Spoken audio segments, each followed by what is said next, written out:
So what in the world is going on with the market? What's going on, guys? It's Ricky with TechBit Solutions, and here is everything that you need to know about what is currently going on. The first thing is, I know I can't be the only one that had FOMO. Markets were aggressively selling off, and especially if you're part of my LPP team, you know that I didn't carry a short on MSTR over the weekend because I made a mistake on Thursday of last week, so I wanted to be extra careful. This was a tough pill to swallow when I saw markets were aggressively selling off during the overnight sessions as soon as oil futures opened. At one point, oil markets or oil futures hit highs of, if I'm not mistaken, $120 a barrel. Let me pull it up for you guys very quickly. If we look at Brent oil, at one point we hit nearly $120 per barrel, if I'm not mistaken. And markets were down. NASDAQ market was down like 2.5% in yesterday's Sunday Stock Talk, where we talked about the top 5 stocks to look out for as overall markets began to retrace. One thing that we did begin to see is markets began to consolidate and show signs of a support. What was it that we said during that live stream? Remember, we can't predict the future, but we can always prepare. What has been the common theme after the attacks of Venezuela and even after the attack of Iran? By the time that the markets open on Monday, and I said this yesterday, I'd be very interested to see where the markets close on Monday, because markets were down to lows of 583 for QQQ, which is the NASDAQ ETF. But surprise, surprise, look at this. We're down. We're pretty much break even. What an insane and an amazing recovery. This really excited me because guess what? Now, well, first off, our LPP team, as soon as overnight hours opened, I sent a message to all of them of like, hey, we all know how markets tend to react. They always want to recover. If you want to play it safe, take profits. So I always like to send that out for those that want to be a little bit more on the safe side. They were up a decent amount. I think MSTR was down like 3 or 4%, which was great for those that shorted it. When in doubt, cash out. Now markets have recovered enough that I've been able to re-enter a short on MSTR by going into MSTZ. I'm not up a large amount, but the really cool thing about this is that by being patient and being intentional, I'm also not down, right? I'm able to take advantage of an intraday opportunity when I saw MSTR gap up, MSTZ gap down, and in today's live trading session, I just bought the dip. I kept it simple. I waited for indications of a support. I took a small position, and I'm up about $900 so far, and this reversal is just getting started. But I want to talk about the details. What caused these reversals? Remember, my trade is my trade. It's not yours.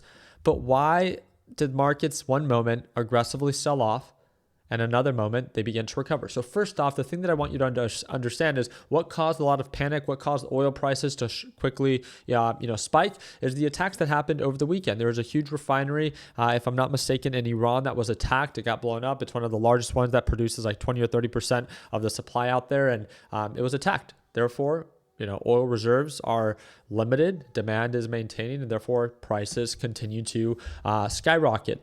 But what was presented yesterday? I want to share a few things with you. This talked about $900 billion was wiped from the U.S. stock market as soon as they opened. But guess what? Now we're nearly break even. On top of that, right, we saw U.S. prices actually drop to $99 a barrel. We'll get into that in just a little bit. Again, they were below $100. We saw a tweet from Trump, and we talked about this yesterday. All it takes is one tweet. I don't agree with this. I don't really like it that there is so much influence by one person sending out a message. Nonetheless, it's a variable that we've had to work with for the past year. So you either work with it or you continue to get mad over the same mistake that you make over and over again, right? Breaking news, President Trump says oil prices will drop rapidly when the Iran nuclear threat is over. A very small price to pay. Again, on top of that, there was the idea of that the G7 was going to join and release emergency oil reserves. This was an idea that was presented. They met, and that is what, the idea was presented. And that is what began to cause the market to recover. oil prices also in response as oil prices began to, hit those highs of 120 a barrel. If you're asking the question, we actually created a watch list today in our LPP live trading session just because oil is such a hot topic. Again, I would really encourage you that if you didn't watch today's live trading session and you're a part or you plan to join LPP, again, make sure you go back and rewatch it, as you can always go back and rewatch any live session. But as you guys can see, United States Oil Fund gapped up. It sold off and it pulled back a decent amount. And that's where we saw the price per barrel drop below $100 per barrel. This is because the idea of the release of their reserves was presented. But guess what was just announced? This is the really odd part that I don't necessarily agree with. The really odd part was that broad agreement in the G7 was not to release oil reserves just yet, says G7 official. So they are not going to release it. But guess what? Markets are so irrational and so eager to recover that even oil itself hasn't recovered to the same previous highs because the uncertainty is now there. And that's the one thing that I want to make sure that you understand is that anything can happen in a market full of greed. Never underestimate the possibility for markets to recover. With that being said, NASDAQ market is nearly break even. Now we're approaching an old support, which is now acting as a new resistance. You let me know down what in the comment section what you think. Do you think it's a smart idea to try to go long here? Or are the catalysts, the negative catalysts, still present that were causing a lot of uncertainty in the market? That's the question to really ask yourself. But again, no one can predict, but we can all prepare.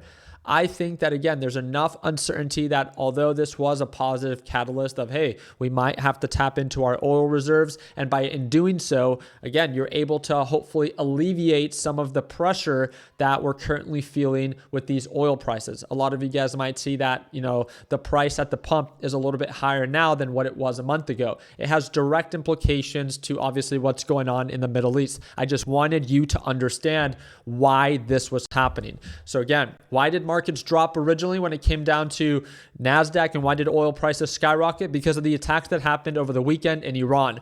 But because of the G7 idea of tapping into reserves, markets began to recover. Now they knocked down that idea and said that they're going to hold on to these reserves a little bit longer. Yet markets are still pumping. This is where the irrational part comes in. So again, as of right now, looks like markets are still trying to be greedy. Markets are trying to break even or go into the green. And it wouldn't really surprise me that if we do, that we can see higher highs based off of what is currently presenting itself, which again, when in doubt, never be afraid to cash out. The big question to ask yourself is, are the negative catalysts gone, or have they at least gotten better? And if the answer is no, I would be very careful with buying too aggressively up here. The reason that we made our watch list today when it comes down to oil is I wanted to make sure that our traders within LPP had everything it is that they needed, that if they wanted to go long on oil because they think that uncertainty is still going to present itself, that they have a list of stocks that are directly correlated to oil that go up when oil prices go up. But also,